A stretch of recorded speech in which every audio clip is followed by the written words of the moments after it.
I grew up in the heart of Harvey Lane, in this big house with the perfectly painted window frames and the grass in front that is always cut in the most symmetrical manner. The people that live in our town are the most helpful that you could ever imagine. If a brick of your house is hanging only slightly loose, they will come by and fix it right away. If your dog runs away, the entire neighborhood will be on the lookout. If you are down with a cold, your neighbor is quick to ring on your doorbell with a steaming pot of chicken soup. It's a community filled with kindness and hatred. That's what my mother always says. It's her version of hatred because the latter does clearly not exist anywhere near Harville. Despite the apparent perfection, I don't enjoy living here at all. I hate the appearance when deep inside I know that not everyone can be this happy and friendly all the time. I clearly know that I'm not. I haven't been ever since my father left my mother and me just the day before my 14th birthday, without saying goodbye or giving a reason. The last thing that I heard of him was the big fight he had with my mom. I don't know what they talked about. Just that the smashing of the door would be the last that I would hear of my dad.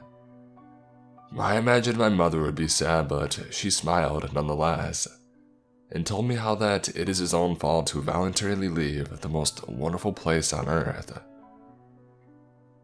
It didn't take her long to find a replacement and get married again.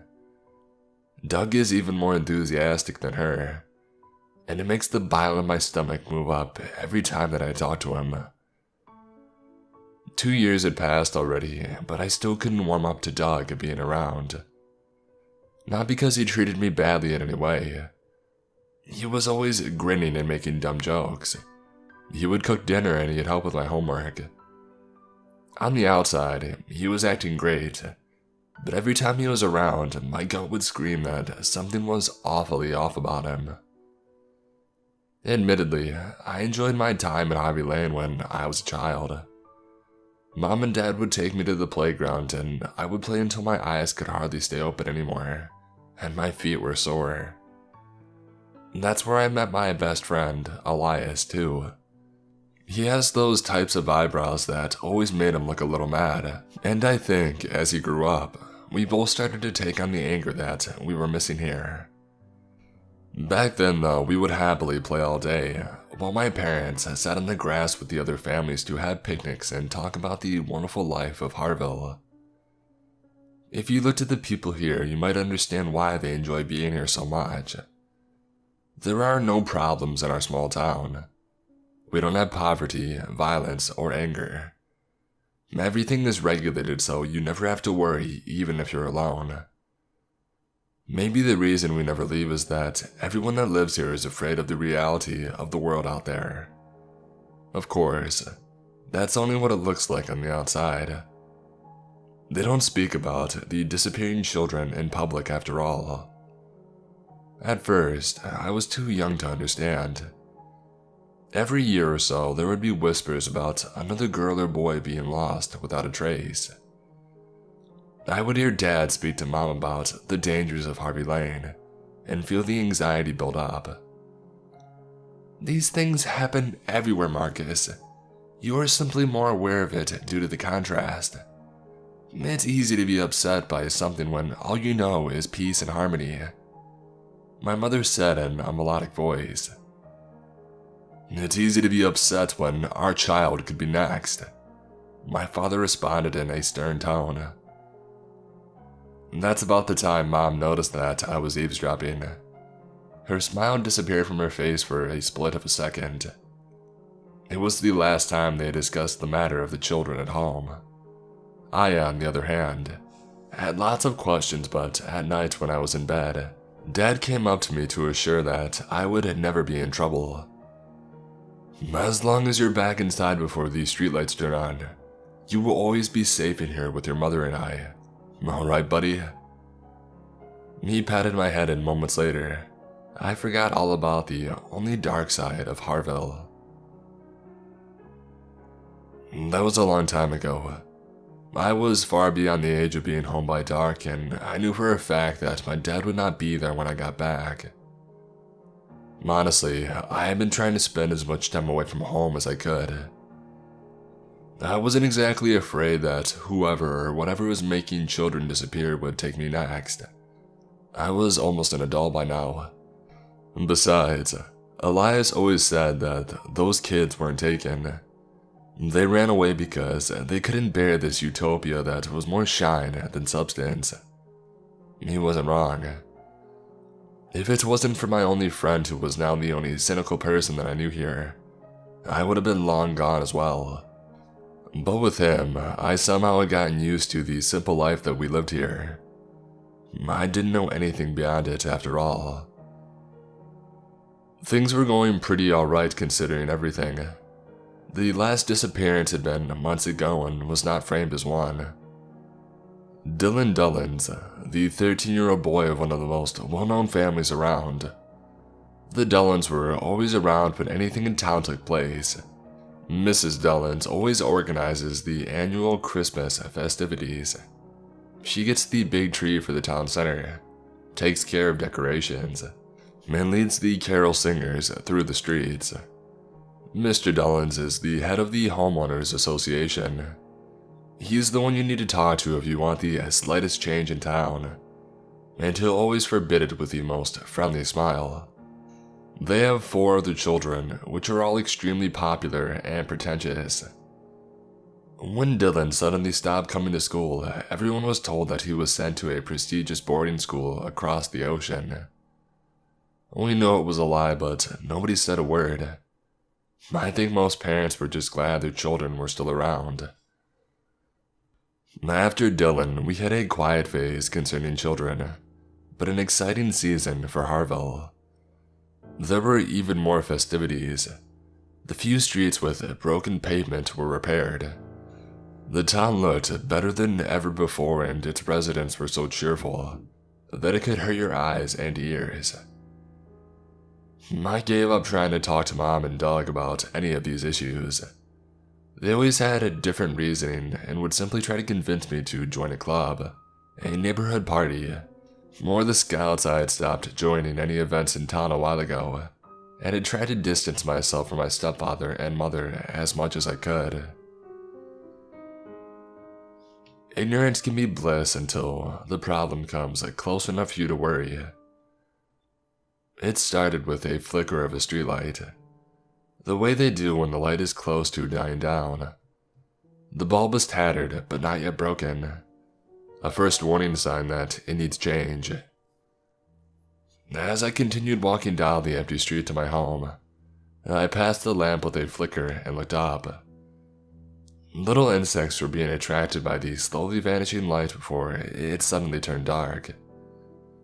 It didn't feel too strange, except the same thing happened a few feet further, on the second streetlight of Harvey Lane. I took a quick turn around and the first light was shining bright. I kept walking and the flickering followed me. Every lamp that I passed until I finally started running. Right towards the pastel green door of my childhood home. I smashed the door shut, locked it 3 times, and carefully moved towards the window, my breath slow and my heart going fast. All the lights were off. I sighed and told myself that it must be a power outage. Those happened quite frequently here, but when I walked my fingers to the light switch next to the door, our home wasn't dark anymore. "What are you doing here?" My heart stopped to beat when I heard a deep voice behind me. "Doug, what the heck?" I shrieked. "Julian, my boy, you know we don't swear in this house," he said. His mouth formed into a half smile. "Why were you standing in the dark?" I asked, my voice still slightly shaky. "You shouldn't be here, Julian, you know that, right?" he said while moving a step closer. His face and voice both sounded friendly, but he was acting even stranger than normal. "Not now, and not then." Where's Mom?" I nervously asked. Well, tonight's the town meeting. Things aren't going too well lately. Haven't you noticed more people being sick? And the fields are too dry this year. It's, apologize my directness, suboptimal. He was right. I did bring soup to 3 different neighbors in the last couple of days, despite people hardly ever getting sick in Harville. Why didn't you go with her? You never miss a meeting. Well, I had another obligation. Doug stared at me the entire time that he was speaking. I could swear he didn't even blink once. I felt incredibly uneasy being home alone with him, but to my luck, the doorbell saved me. It was Elias who came over to watch a movie together after he got stood up for a date. I had never been happier to see him. When we turned around, Doug wasn't around anymore. We heard the news in the morning. Jeannie, the girl that lived 3 doors down, was gone. This time no BS explanation would be spreading through the town. This time we knew exactly that something terrible had happened. We knew because of the big bloodstain right in front of her house. There was an investigation that of course led to nowhere. People were mourning, but they were doing it in the Harville way. Her parents didn't show a single tear, and nobody wore black. And everyone in town went nice and swell, even more than usual. There was no need for bringing soup. The streets were clean, the grass was green, and the weather warm. Life moved on quite quickly. Everyone seemed to forget, but Elias and I didn't. All this time we thought we were safe now that we were older, but Jeannie was already 17. And I felt even more messed up knowing that I had been out there, right on this exact street the same night that it happened. Was it somehow connected to the streetlights?